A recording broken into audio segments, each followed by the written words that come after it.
Milí občania, Michal Šimečka by nám nemal sľubovať dôstojnú budúcnosť, ale mal by skôr dôstojne vysvetliť väzby klánu rodiny Šimečkovcov na financie Georgea Šereša.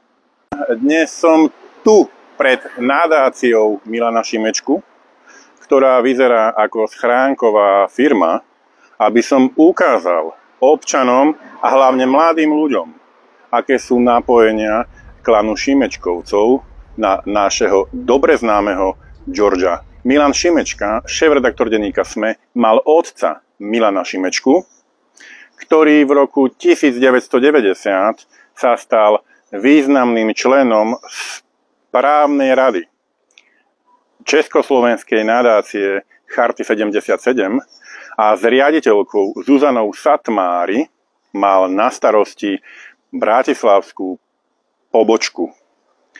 George Soros dal do nadácie Charty 77, ktorá už vyše 10 rokov podporovala disidentov, v roku 1990 vyše $1 milión. Podľa kalkulačky Ineco je vtedajších $1 milión, dnešných vyše 5,5 milióna eur.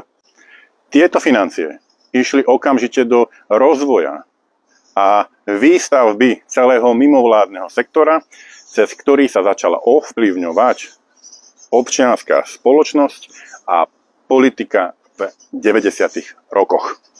Milan Šimečka však náhle v septembri roku 1990 zomiera a na počesť jeho odkazu zakladajú o rok na to zakladatelia nadáciu Milana Šimečku.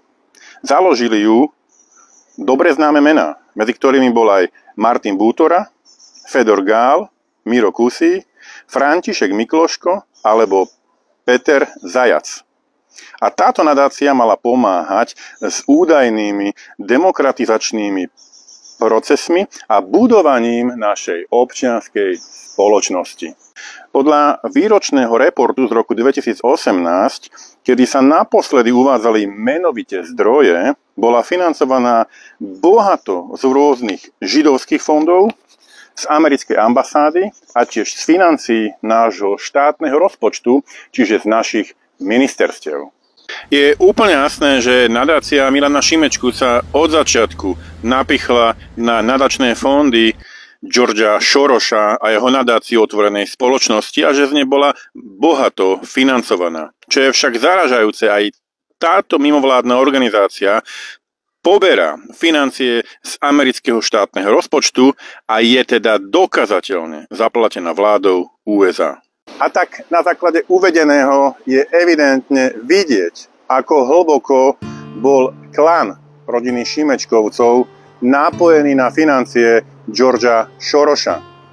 Je evidentné, že Michal Šimečka ako vnuk Milana Šimečku nebude nikdy obhajovať zákon o mimovládnych organizáciách, nebude nikdy hovoriť o nápojeniach mimovládnych organizácií na americký štátny rozpočet a nikdy nebude obhajovať záujem nás občanov, ale záujem cudzích mocností, ktorý sa vykonáva tu na Slovensku, aj cez tieto mimovládne organizácie a aj cez nadáciu Milana Šimečku, ktorá je financovaná aj z amerického štátneho rozpočtu.